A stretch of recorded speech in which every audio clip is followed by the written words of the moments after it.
Hello everyone, आप सभी का फिर से एक बार क्रिएटिव माइंड ग्लोबल स्कूल में स्वागत है। बच्चों, हम कक्षा 4 का पाठ क्रमांक 1 खोदा पहाड़ और निकला, आपको पता ही है कौन निकला था, है ना। हमने पाठ पढ़ा है ना बच्चों, आपने पाठ का पठन किया, आपको पाठ का पठन करना है, ठीक है। बहुत अच्छा पाठ है ना, ठीक है। चलो इस वीडियो में हम वर्तनी से शुरू करेंगे, ठीक है। दिए गए शब्दों का अभ्यास कीजिए। चिंतापूर्वक, चप्पल, उत्सुकता, पहेलियाँ, हैरानी, दरवाजे, चौकन्नी, जिज्ञासापूर्वक, शांति, झुंझलाकर, धैर्य, सिकोड़कर, मुस्काते, इकट्ठी और परेशान। ओह, ऐसा क्या?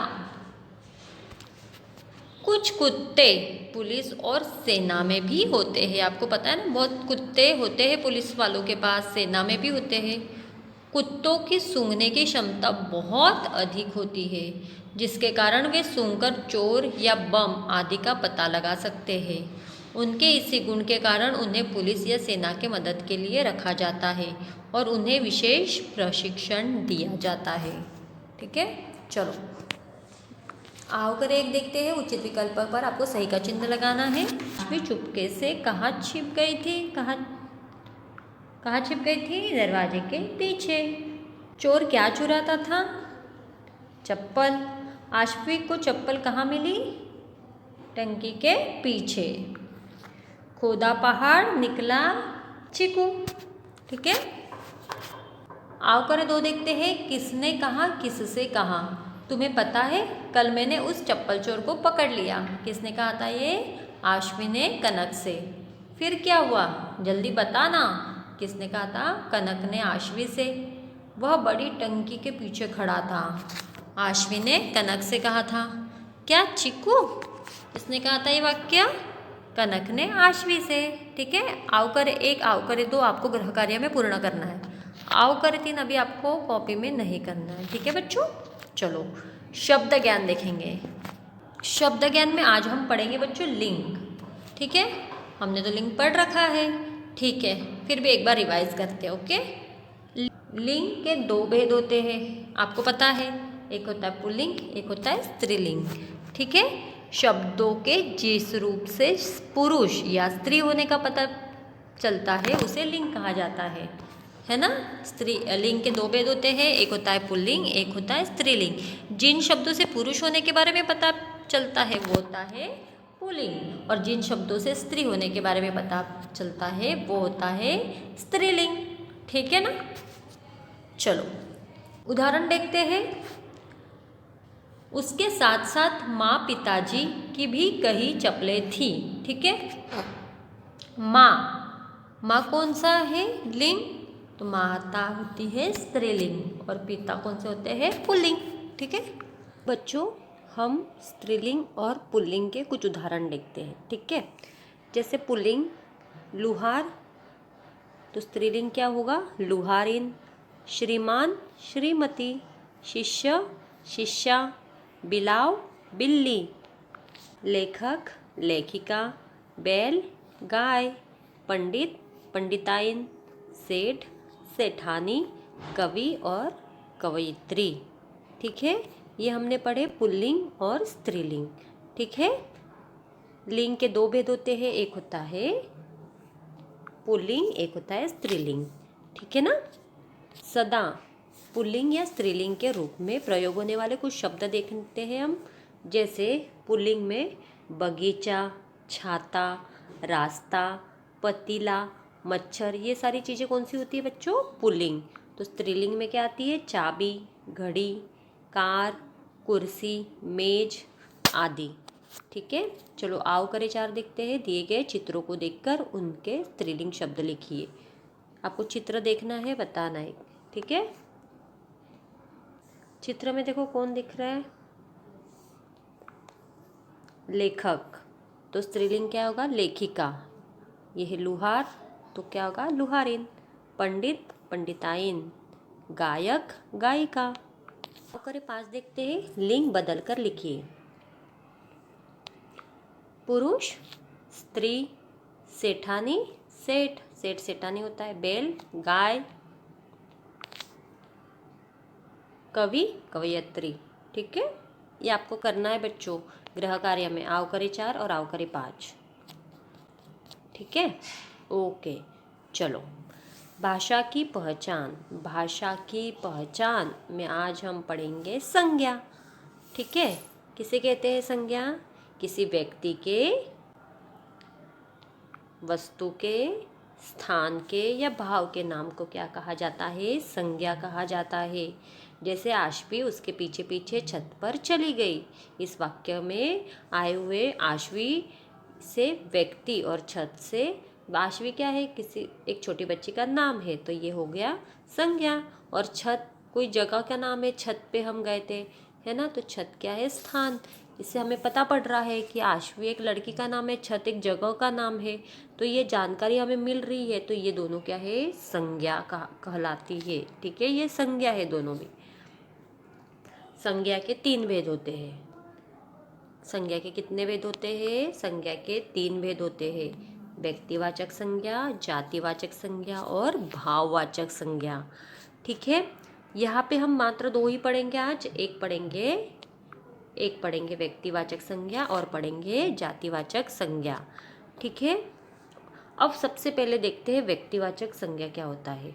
ठीक है, जैसे जो संज्ञा शब्द किसी विशेष वस्तु या व्यक्ति या स्थान के बारे में बताते हैं, ठीक है, वो होता है व्यक्तिवाचक। व्यक्ति मतलब कौन होता है? एक इंसान होता है या कोई जगह होती है या कोई वस्तु होती है, उसके बारे में जो चीज़ बताते हैं वो होती है व्यक्तिवाचक संज्ञा। ठीक है, जैसे समझो कि मोहन अपने दोस्तों के साथ ताजमहल देखने गया। अब मोहन एक व्यक्ति है तथा ताजमहल एक इमारत, विशेष नाम है। ठीक है, मोहन भी एक विशेष नाम है और ताजमहल भी एक इमारत का विशेष नाम है।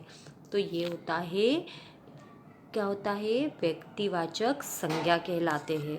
ठीक है, जैसे और कुछ उदाहरण देखते हैं बच्चों हम। भारत व्यक्तिवाचक संज्ञा है। कबड्डी एक खेल है। ठीक है ना। सोमवार, वारों के बारे में हमें पता है, सोमवार। ठीक है, गंगा नदी का नाम है। लाल किला एक इमारत है प्रसिद्ध, है ना। तो ऐसी संज्ञा जो किसी शब्द के किसी मतलब विशेष व्यक्ति के बारे में विशेष बताती है या वस्तु के बारे में बताती है या स्थान के बारे में बताती है, उसे क्या कहा जाता है? व्यक्तिवाचक संज्ञा कहा जाता है। ठीक है, समझो राधा खेल रही है, तो राधा एक नाम है, एक बच्ची का नाम है ना, विशेष नाम है, तो राधा हुआ व्यक्तिवाचक संज्ञा। ठीक है, हम क्रिएटिव माइंड ग्लोबल स्कूल में पढ़ते हैं, तो क्रिएटिव माइंड ग्लोबल स्कूल हमारे स्कूल का विशेष नाम है। ठीक है, तो ये होता है व्यक्तिवाचक संज्ञा, इसे व्यक्तिवाचक संज्ञा कहते हैं बच्चों। ठीक है, चलो अब जातिवाचक संज्ञा क्या होते हैं? हम बच्चे विद्यालय जा रहे हैं। ठीक है, अब जातिवाचक संज्ञा क्या होता है बच्चों? जो संज्ञा मतलब होता है नाम, है ना। जो संज्ञा शब्द किसी व्यक्ति, वस्तु, स्थान की संपूर्ण जाति के बारे में बताता है। जो संज्ञा शब्द किसी व्यक्ति के या किसी वस्तु के या किसी स्थान के पूर्ण जाति के बारे में बताता है, उसे जातिवाचक संज्ञा कहा जाता है। ठीक है, जैसे होता है बच्चे खेल रहे हैं। अब बहुत सारे बच्चे, विशेष नाम लिया है क्या किसी का? नहीं। हमें पता है कि कौन से बच्चे खेल रहे हैं? नहीं, बहुत सारे बच्चे हैं, तो बच्चे जातिवाचक संज्ञा हुई। पक्षी उड़ रहे हैं, हमें पता है क्या कौन से पक्षी उड़ रहे हैं? नहीं, बहुत सारे हैं पक्षी, तो पक्षी हो गया जातिवाचक।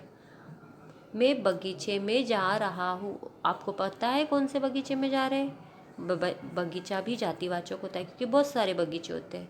पहाड़ नदी, इनका जब तक विशेष नाम नहीं लिया जाए, जैसे गंगा नदी, अगर गंगा नदी कहते हैं तो व्यक्तिवाचक आता है।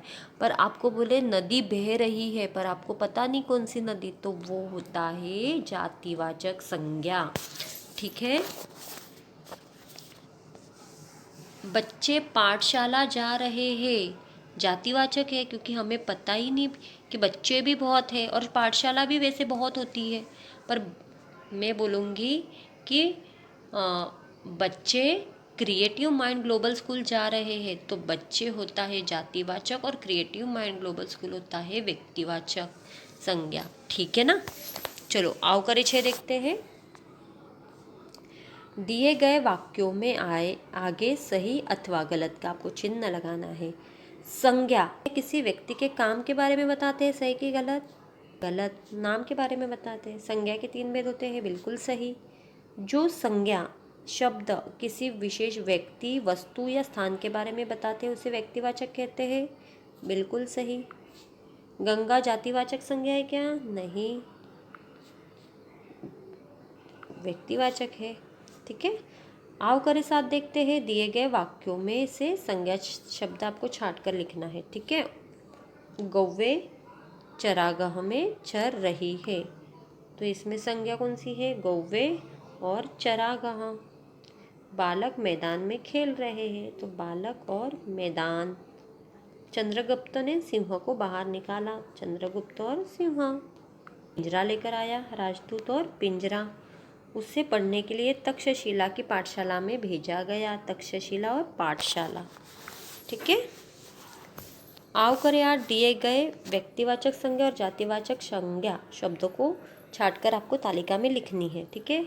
अब राजा, राजा तो बहुत सारे होते हैं, तो जातिवाचक। ताजमहल एक ही है, विशेष नाम है इमारत का, तो ताजमहल व्यक्तिवाचक। शहर बहुत होते हैं तो जातिवाचक। देश भी बहुत होते हैं तो जातिवाचक। भारत एक ही है, व्यक्तिवाचक। बर्तन बहुत सारे होते हैं, कढ़ाई चम्मच। शिशु भी बहुत सारे होते हैं। कमल का फूल है, गंगा नदी है, हिमालय पर्वत है। ठीक है। ओके। कब पूर्ण करना है आपको बच्चों गृह कार्य में? सोचो और बताओ, हम अगले वीडियो में पढ़ेंगे। ठीक है बच्चों, तब तक आपको आपका गृह कार्य पूर्ण करना है। धन्यवाद बच्चों।